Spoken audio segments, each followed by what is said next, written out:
Watching Kyle's unboxing videos again? Yeah, he always finds the coolest... No way! A robot dog? Gotta ask where he got it. Or use your Samsung Galaxy S24 Ultra. Just draw a circle around the dog on your screen, and it shows you where to buy it right in the app. Whoa, I just learned a new trick. And that for once, I beat Kyle to the next big thing. Circle it, find it with the new Galaxy S24 Ultra and circle the search with Google. Get yours now at Samsung.com. Internet connection required. Results may vary based on visuals.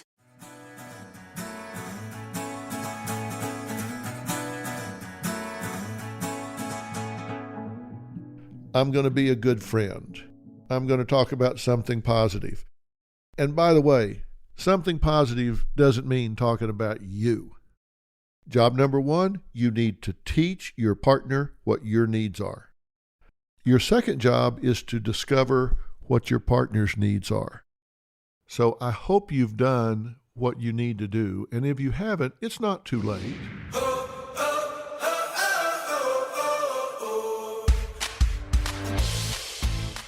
I don't believe you can boil life down to a bumper sticker. Life is sunshine, whatever. Don't believe you can boil it down to a t-shirt. Life's not about bumper stickers and t-shirts. I'm showing my age. I don't think you really have bumper stickers anymore, but you know what I'm talking about. Cute, clever phrases. But I'm going to contradict myself a little bit and tell you that I do believe there is a succinct, clear formula for success in a relationship. There is a succinct, clear formula for success in your relationship. And I'm going to tell you what it is in the final installment of Relationship Reality Check. How much fun are you to live with? It all starts in 40 seconds.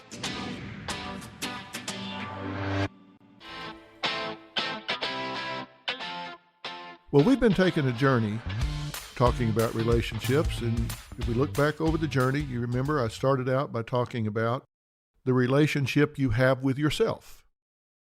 You remember the reason I started there is because I said, you know yourself better than anyone else. Therefore, if you don't like you, and you know yourself better than I do, then I'm inclined to take your word for it. I mean, you spend more time with you than I do. You know yourself more intimately than I do. And if you have decided with more data than I have that you're not a quality human being, who am I to second guess the person that has more information? Therefore, I want you to get along with you. I want you to be your best friend. I want you to accept yourself, flaws, fallacies, and all. Nobody's perfect. You're not going to be the perfect partner. And by the way, if you're looking for a partner, don't spend your life looking for the perfect partner. If you can make a list of all the things you want, all the things you need in a partner, and you can find a candidate that's 80%, you better bag them, tag them, and take them home, because you're going to find that you can grow the other 10 or 20% in a lot less time than you would spend looking for someone that had that other 10 or 20%. You're never going to find 100%, but if you find someone that has the core characteristics that you believe are non-negotiable, other things you can learn to live with or you can grow. So I hope I've thought-provoked you enough in looking at your partner and telling you that one of the things you have to do is accept your partner, that you've stopped obsessing over small things, you've stopped obsessing over idiosyncrasies, and ask yourself, does this person have the core characteristics and values of who I want to spend my life with? And if they do, then their nuances, their idiosyncrasies, the differences that define them, you can live with those things. You need to lighten up. I told you there was a formula for success in a relationship, and I'm going to give you a caution here, and I really hope you hear me. If you really have just kind of half listened to the other 7 episodes in this series, if you really haven't done the soul searching, if you haven't filled out the different surveys, questionnaires, and tests that I've put on the website, you're not ready for this formula for success in a relationship. There's an old saying that would fit nicely on a t-shirt or a bumper sticker. A poor workman quarrels with his tools. What does that mean? A poor workman quarrels with his tools. If somebody doesn't really know how to use a tool, they don't really know how to use information, they're going to find fault with the tool or the information. But if they've prepared themselves for the next level, if they've prepared themselves to use the tool or information, then they'll make use of it. But if I hand you a shovel and you dig with the wrong end, I can't help you. So I hope you've done what you need to do. And if you haven't, it's not too late. You can go back and ask yourself some of the hard questions. For example, one of the things I've said that you have to do is a relationship autopsy. I mean, go back and figure out, if your relationship's in the ditch, what have you done to put it there? If you are in a second relationship, a second marriage, or you're getting ready to get into one, you're really not ready if you haven't gone back and figured out what you did to run the first one off in the ditch. So I'm just saying, I hope you've asked yourself the hard questions. I hope you've taken your victim hat off and said, I own my relationship. Okay. I can't do any more than just tell you that. I hope you have, and if you haven't, I hope you do. Here's the formula. Now, I'm going to say this to you several times, so you don't need to pull your car over and write this down. The quality of a relationship is a function of the extent to which it is based on a solid underlying friendship and meets the needs of the two people involved. Now, let me say that again. The formula for success in a relationship is a function of, meaning it depends on, a solid underlying friendship, and to the extent it meets the needs of the two people involved. Two people involved. Not just you, the two people involved. So let's break that down. It's a function of a solid underlying friendship.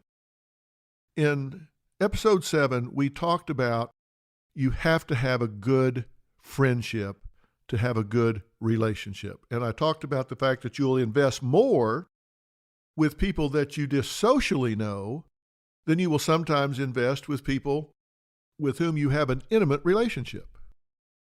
Remember, I said you'll go to work and say, hey, how's it going? Did you see that game last night? Blah, blah, blah, blah, blah. But you'll pass your partner in the hall at home and just go, hey. If that. There's something wrong with that. You want to invest the most where you have the most invested. You've already invested a lot in the people that you're living with, have children with, have years of shared history with. That's where you want to invest your energy, your effort. Now, let's talk about the solid underlying friendship. I don't know if you fell in love immediately with your significant other, or if you had a friendship first and it grew into something romantic. It doesn't really matter. But ask yourself if you've stopped being good friends. Ask yourself if you have allowed your relationship to become problem-driven, where all you do is you solve problems. You solve kid problems, money problems, in-law problems, activities of daily living problems, house problems, whatever. And if that's true, if that is your relationship or it defines too much of your relationship, then let's make a plan to start being friends again. And how do you do that? Well, I've said you own your relationship, so you can define it as a solid underlying friendship again. What do you do with your friends? Think about the 2 or 3 best friends that you have in your life, not your significant other. The 2 or 3 best friends that you have in your life. What do y'all do? What do you talk about? What do you focus on? What do you laugh about? What do you share about? And find a corollary to that with your significant other. You don't always talk about work. If it's a coworker, when you go to lunch, what do you talk about?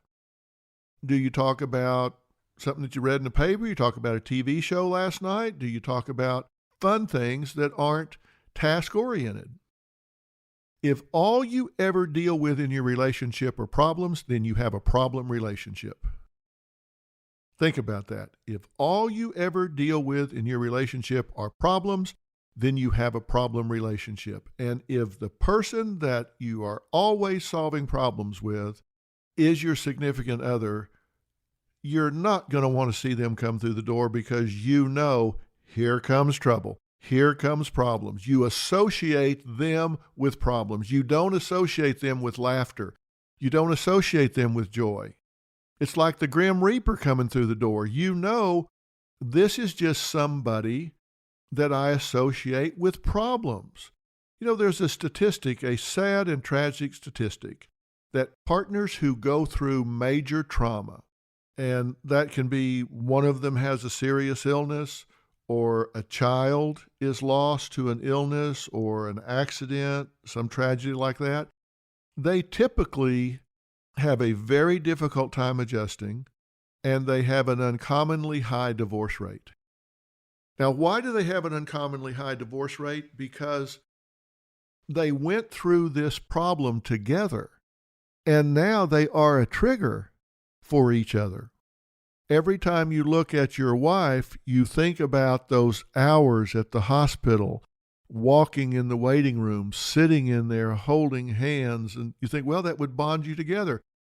It may have at the time, but now you associate that person with all of that pain, all of that agony, all of that misery. Now, can you work through that? Of course you can, but most people don't. So we associate people with everything that's in their aura, everything that surrounds them. So ask yourself, what is your partner most likely to associate you with? And the answer is, what are the most common topics and issues that the two of you talk about?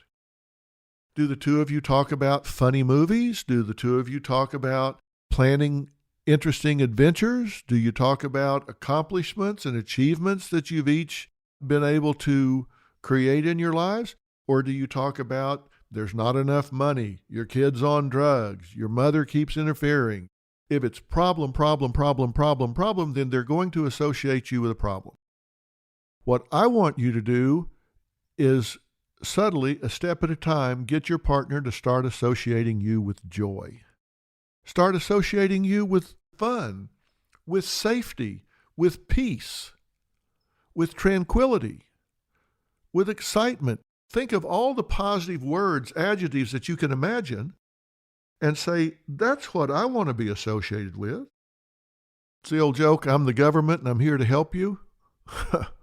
How often do you get a letter from the government and they're there to help you? How about never? They're there to regulate you, penalize you, charge you. They don't ever write you just to let you know how well you're doing as a citizen. When was the last time you got a letter from the government said, hey, I just wanted to drop you a line and let you know how well we think you're doing as a citizen? I don't remember getting a letter like that. So that's why there's the old joke, hey, I'm your government and I'm here to help you. Yeah, no. No, you're not. Trust me. I'm your government. No, nobody trusts the IRS. Are you kidding me? They associate them with problems and payments and taking money, et cetera, et cetera.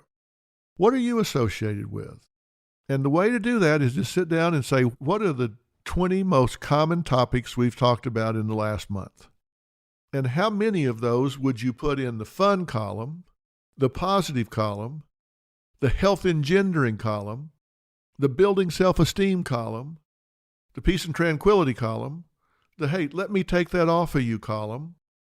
If you wonder why your partner seems distant from you, it may well be because they're distant from you. It's not a perception, it's a reality. They do distance themselves from you because they associate you with pain. They associate you with problems. They associate you with negativity. You can change that by becoming a good friend. What do good friends do? I keep saying this. Good friends laugh. Good friends talk. Good friends share about fun things in their life. Good friends talk about movies, TV shows, trips they took, something funny that happened. That's what they talk about. That's what they laugh about. They compliment each other. They stick up for each other. They have each other's back. They find something positive to comment on with each other. They tease each other. They joke around. When was the last time you joked around with your partner? Well, if the answer is, I can't remember, that's a problem. When I talk about does your partner feel safe with you, I don't mean do they think you're going to rob them? Do they think you're going to abandon them in the middle of the highway somewhere? I mean, do they feel safe with you emotionally? Or do they think no matter what they do, you're going to judge them? How judgmental are you? Because if they associate you with judging them, trying to control them, trying to dictate to them, then they're not going to have a good reaction to you. Whereas on the other hand, if they have the expectation that whatever they do, it's going to be okay with you, where they do something this way or that way, as long as it gets done, you're not going to judge it. It's kind of live and let live. You're okay with them doing what they do the way they do it, and they're okay with you doing what you do the way you do it. You just tend to accept each other. So how do you want to be reacted to? Like, here comes the judge. Here comes the judge. Or, like, here comes my friend and lover. What is it you want them to see, anticipate, and respond to when they regard you? And you need to ask yourself what you are inducing in them. So ask yourself what reaction you're pulling for. Are you judgmental? Are you controlling? Are you dictatorial? And if you are, they're going to associate negatives with you. And the way to change that is change your interaction patterns. What would they do if you came home and you had not one critical thing to say? You didn't quiz them.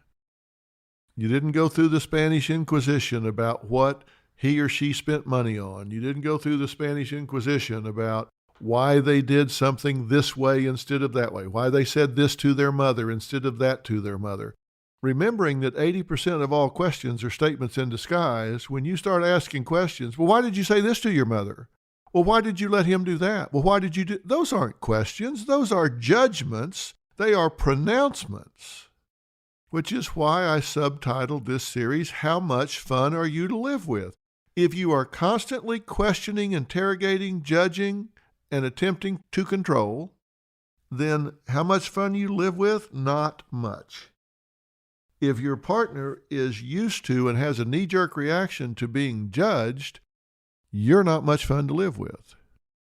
So if you come home and criticize your wife or your husband, your partner, for the way they manage your in-laws, they're not going to have much of a positive anticipation of interacting with you. Do you do that with your friends? Do you meet your friend for lunch and say, okay, so why did you say that to your husband? Why did you say that to your mother-in-law? Why did you let him do? If you do, you're not going to be having much company at lunch next week. You're going to be there by yourself because somebody's going to say, listen, I don't want to go to lunch with that person. I don't want to spend time with them because they beat me up the whole time. I'd rather go get a peanut butter sandwich and sit on a bench than go sit with this person. I just don't want to listen to it. I don't want to hear it. So what do you need to do? You need to resolve, if I want a good friend, I need to be a good friend. Now think about that. If I want my partner to be a good friend, then I need to be a good friend. And I want to live with a good friend. So I need to be a good friend. You get what you give. I strongly believe in the principle of reciprocity. We talked about that earlier. You get what you give. So the quality of a relationship is a function of the extent to which it is based on a solid underlying friendship. And I'm telling you, you need to assess how good of a friend you are being. Not how good of a friend your partner is being, not how good of a friend your spouse is being, how good of a friend you are being. Are you judging? Are you criticizing? Are you questioning? Or are you being a good friend? And that's what I want you to focus on. Be a good friend. The first 4 minutes, remember I said the first 4 minutes, you come home, you do not talk about problems. How about making that the first 8 minutes, the first 12 minutes? How about letting it set the tone, and that's what you deal with? Can you do that all the time? Well, of course not. There are problems that you have to deal with, but if it defines your relationship, that doesn't work. Now, you're going to fold under pressure. I'm just going to tell you ahead of time, you're going to fold under pressure unless you do what I'm getting ready to tell you to do, which is going to seem really awkward. And that is, I want you to role play this situation. I want you to decide before you get with your partner the next time. Maybe you work outside the home. Maybe your partner works outside the home. Maybe you both work outside the home. I don't know. It doesn't matter. But when you're apart and you come back together, you need to script yourself. You need to have a do's and don't list. And you need to recognize what I've said before. You do not have to react to every poke you get. You don't have to react to every stimulus they throw out there. You can let it slide.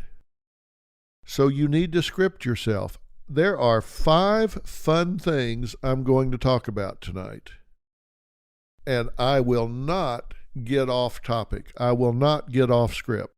When I go home tonight, when I see my partner for the first time today, I'm going to talk about 1, 2, 3, 4, or 5 of these things. And I'm going to tell a joke. I'm going to relate a funny story. I'm going to do something that keeps it positive. And if I have a problem, then we'll deal with it tomorrow. But today, I'm going to be a fun date. I'm going to be a good friend. I'm going to talk about something positive. And by the way, something positive doesn't mean talking about you. As I said, a person's most favorite topic is themselves. Focus on your partner. Find something about them to be interested in. Have them tell you a story. Have them regale you with tales of something. Be interested in them, their life, what they're doing, what's important to them. Be a good audience. If you want to be a good friend, be a good audience. Be an interested audience. Be an engaged audience. Be an eye contact, plugged in audience. So it sounds simple. The formula for success in a relationship is the extent to which it's based on a solid underlying friendship. Well, that's not so easy because you may well have a well-entrenched pattern of not being a good friend. You may be in a really entrenched relationship of being a problem solver, a problem partner, a judge, an inquisitor, a fault finder. You got to throw all that out and say, it may break my jaw not to say it, but I'm going to go home and I'm going to talk about fun stuff. And you can say, well, Dr. Phil, that's fine. We may go bankrupt in the meantime. Well, you'll be happy and bankrupt. But decide you're going to be a good friend. Support your partner. Take your partner's side always. But what if they're wrong? Well, you can still support them. You can still be understanding. And maybe down the road, there's an opportunity for you to suggest a different approach. But if they're upset, if they feel like they've been hurt, somebody's treated them unfairly, be understanding with them. The opportunity will present itself to authentically suggest modification. But be a supporter. I read a little book a long time ago called Balcony People by Joyce Landorf Heatherly. And talks about just what it says. Balcony people. We all have, want, need people in our balcony. People that no matter what we do, there's just some people that are just always in your balcony cheering you on. You can just count on them. They're just always going to be there. We all need balcony people. Be one of your partner's balcony people. have their back, take their side, be their encourager. So, do friends tell each other the truth? Yes, they do. But there's a difference between being genuine and being brutally honest. You remember us talking about that. Genuine conveys the message. Brutally honest conveys the message without consideration for the impact of the way you convey it, the timing of when you convey it. So the first part of this relationship formula is success depends on a solid underlying friendship. If you don't have that, doesn't matter what the second part is. You have to be good friends. And if you don't know how to be a good friend, you need to stop and think about how to be a good friend. Now, I ask you if you had done the work and you were ready to turn your attention to applying this relationship formula. I'm going to ask you a few questions and see if you can answer yes. If you can't, you're not ready to start being a good friend. I realize that it's not too late. Can you say that honestly, that you realize it's not too late? It is reasonable for me to want a rewarding and fulfilling relationship. Can you say that in earnest, that it's reasonable to want that? I am entitled to and deserve a high-quality, caring relationship. Because if you don't think you deserve it, you'll never get it. I have identified the wrong thinking that has previously contaminated my relationship. We've been through the myths. We've been through the bad spirit. We've been through the point that you are not a victim, that you own your relationship. So if you've identified the wrong thinking that's previously contaminated your relationship, then you're ready to move on. I have identified the bad spirits that contaminate my relationship. Have you done that work? Have you written down the bad spirits, the ones I listed that you're guilty of doing?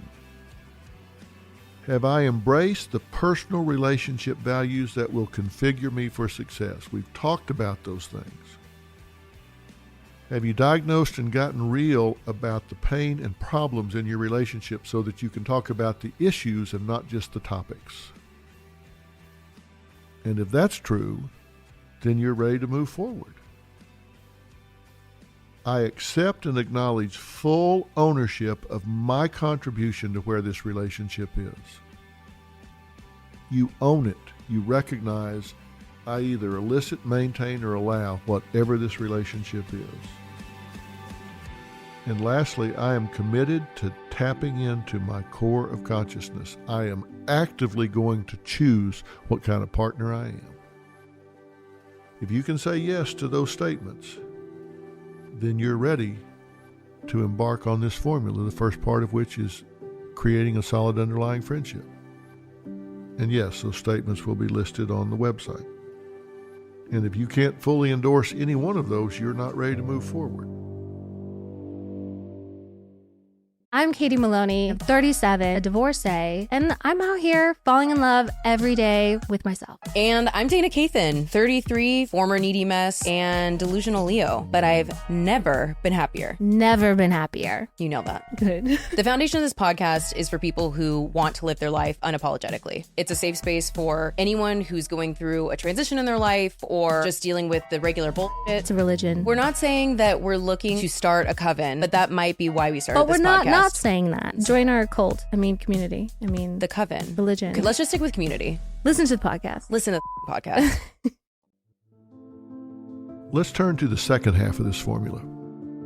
It is a function of the extent to which it meets the needs of the two people involved.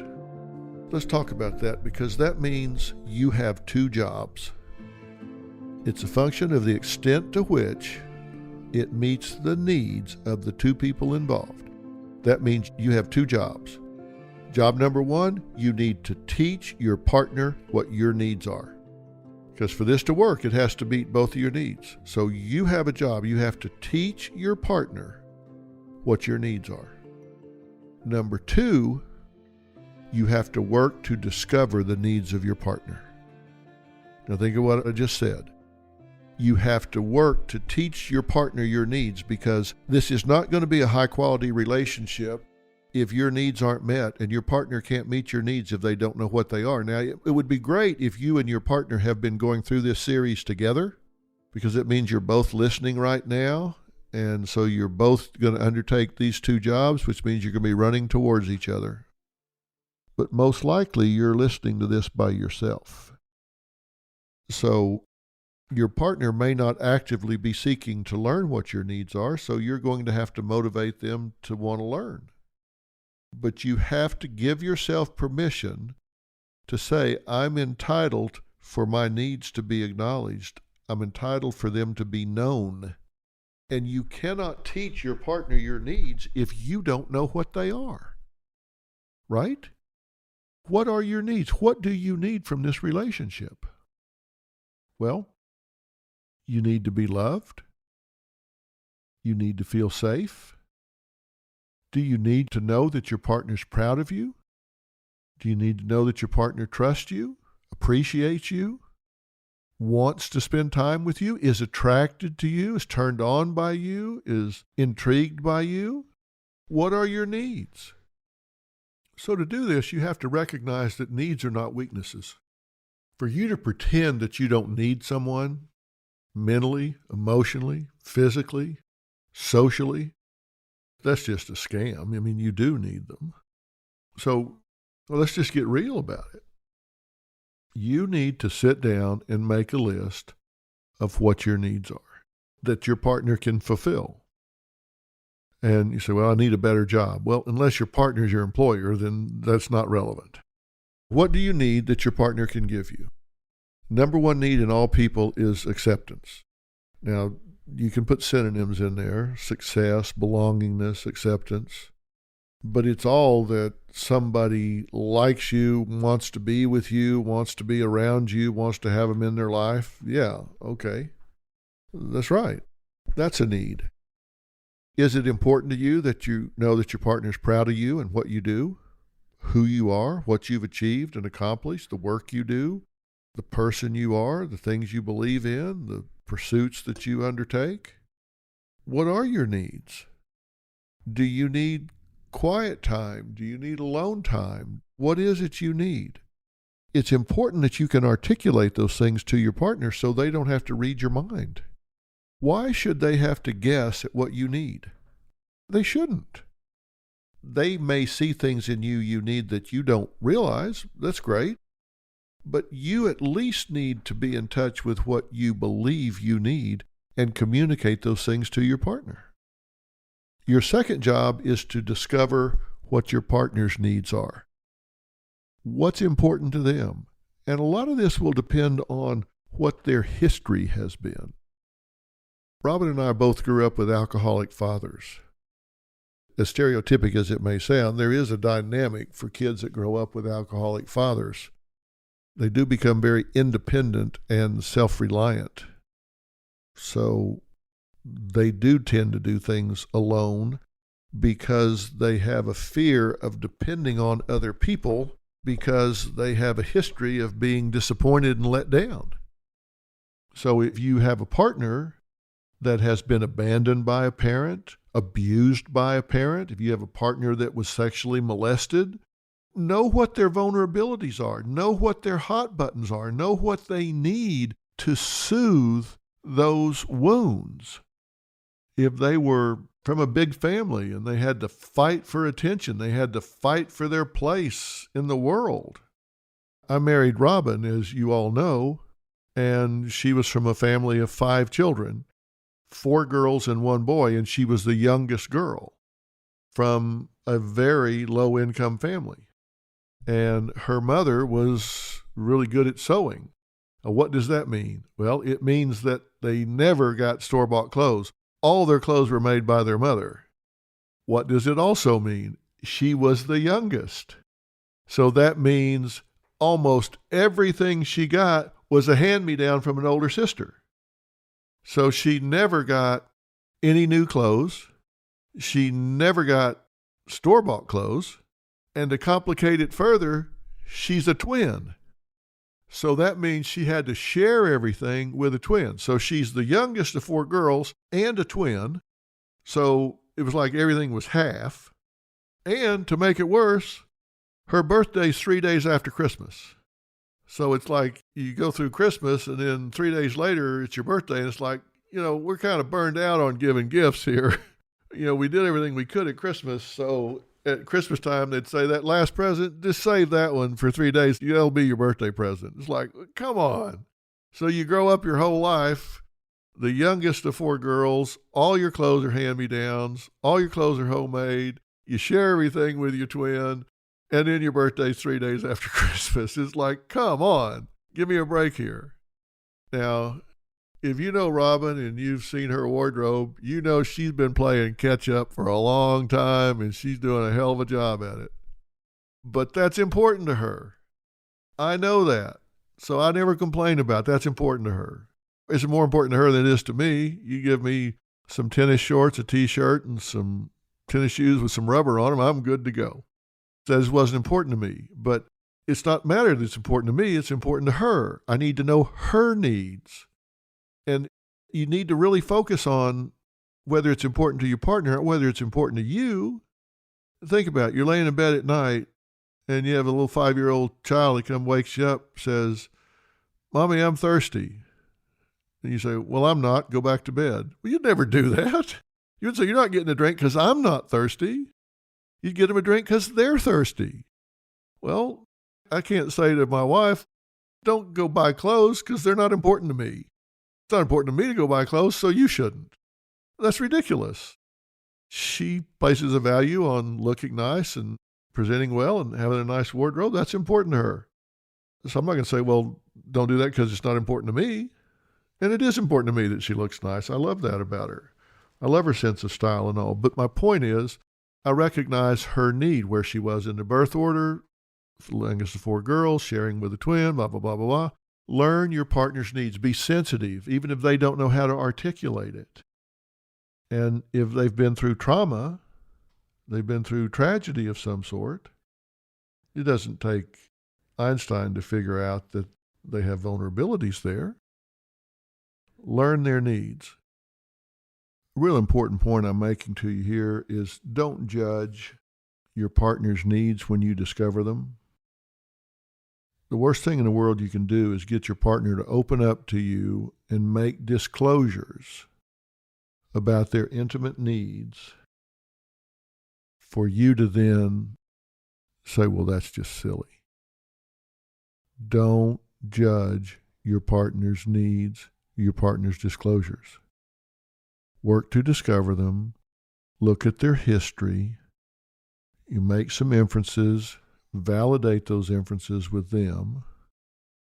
But when they do disclose that, it's really important that you handle that with sensitivity as though it were a fragile egg.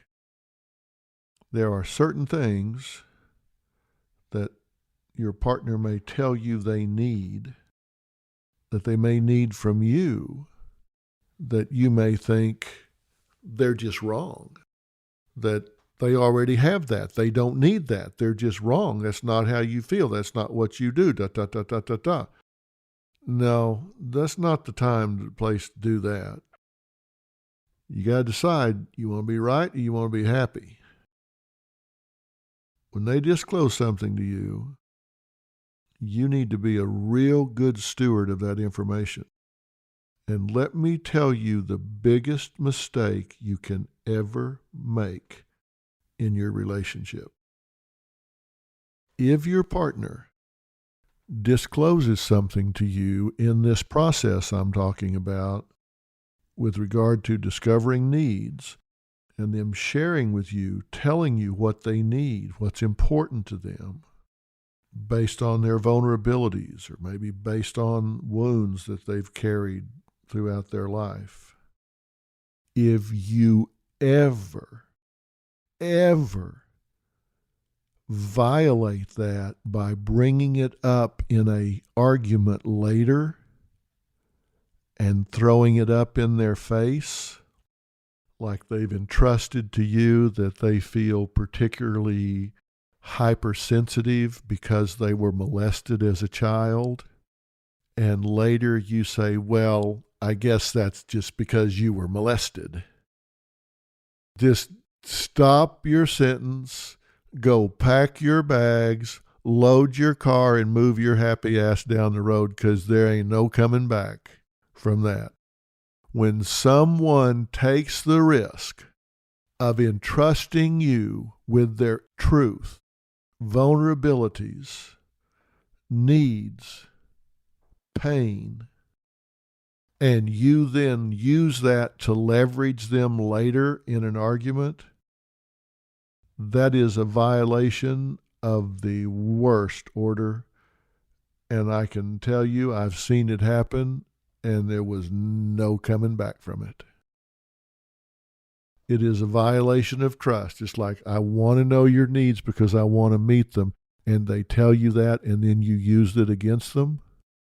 That is psychopathic exploitation, and they will dump you and should. You must be good stewards of that information, and don't you ever, I don't care how upset you are, I don't care if it's in divorce papers 5 years later, I don't care how, why it comes up, that is never okay. Never, ever, never okay. So, you have two jobs. Teach them what your needs are and learn what their needs are. And it's real hard sometimes to sit down and say, well, let me think what my needs are. I don't really know. So I'm going to help you do that. On the website, I'm going to put in a section of helping you build your personal profile. I'm going to give you a list of suggestions for several different categories. One is emotional needs. Let me give you a few examples of what will be listed there. The need to feel and be told that you're loved. The need to feel that you're a priority in your partner's life. The need to feel accepted, flaws, fallacies, and all. The need to feel desired. That's just 3 or 4 out of 15 or so that I'm going to list for you. And those are just suggestions. You may have 10 more, but those are some pretty broadly applicable needs. Physical needs. The need to be touched and caressed. The need to be physically welcomed when you encounter your partner, that they open up to you, they hug you, they pat you on the back. The need for a satisfying and rewarding sex life. Then I'm going to have a category of spiritual needs. The need to feel that your personal spiritual values are supported without judgment, even if they're not shared. Social needs. The need to be remembered with calls and acknowledgments when apart. The need to hear sweet things in the social environment. The need to share fun and joy in social situations. And then lastly, I want to give you some suggestions on security needs. The need to feel that your partner will rally to your aid if the need arises. The need to be supported by your partner. The need to know that your partner is permanently committed. So I'm going to list those categories there. These are just to help you jumpstart. I'm also going to put something down to help you build your partner's profile, how aware and tuned in to them you are. And there's going to be a quiz on the website called the Partner Awareness Quiz. I'm going to ask you 20 questions to test how well you know your partner. And these are little simple everyday things like, I can describe what my partner considers to be his or her greatest area of difficulty in interacting with each of their parents. I can describe the most traumatic event that occurred in my partner's childhood. I know which part of a restaurant menu my partner is likely to look at first. It just gets into how well you really know your partner on a day-to-day basis. And then I'm going to put some things in there that help you build out a family history so you know what your partner and you are bringing with you historically. So I'm going to have a family history section in there so you can say, wow, Now that I write that down, that kind of tells me a little bit about why he or she does the things that he or she does. I think by going through some of these things, some of these surveys and quizzes, it's going to really trigger you up to tune in to your needs as well as your partner's needs. I think it's going to make a big, big difference in helping you get started in identifying your list. So once again, the quality of a relationship is a function of the extent to which it's based on a solid underlying friendship and meets the needs of the two people involved. So that means you need to work on your friendship. If you want a good friend, be a good friend. And then you have two jobs. One is to teach your partner your needs, which you can't do if you don't know them. So I'm putting things on the website to help you. And then job number 2 is discover the needs of your partner. So I'm putting some things on the website that will help you, trigger you to tune in to some of your partner's needs and what they might be. And then the question is, are you committed enough to work to meet those needs? And if you've come this far, we're in episode 8. The final episode. If you've come this far, I'm betting you're committed enough to try and make those needs a priority and meet those needs for your partner. I hope you realize how much power you have in this relationship. And you know what? If you do the things that we're talking about and your partner doesn't respond, you have the peace of mind of knowing you've done above and beyond. You've stopped being a victim and started being an action-oriented change agent in your relationship. That should give you a tremendous amount of peace. But I'm telling you, when you do these things, you're going to see changes on the other end, because I am a strong believer that you get what you give. So this has been Relationship Reality Check. The question was, how much fun are you to live with? I'm betting, after you spending this time, that you're going to be a whole lot more fun to live with. And every one of these I've done has been a great reminder to me to be a better partner. It's been a great reminder to me to keep those relationship skills honed and focus on the things that brought me together with my wife 48 years ago. So I've been learning every step of the way, as I hope you guys have been.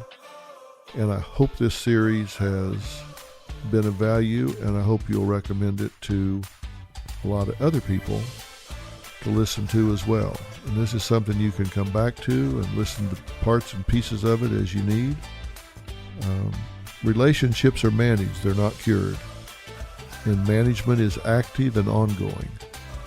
So hang in there. And remember, you create the results in life that you believe you deserve. So claim your right to have a first-class relationship and don't settle for anything less. I'm Dr. Phil. I'll see you around.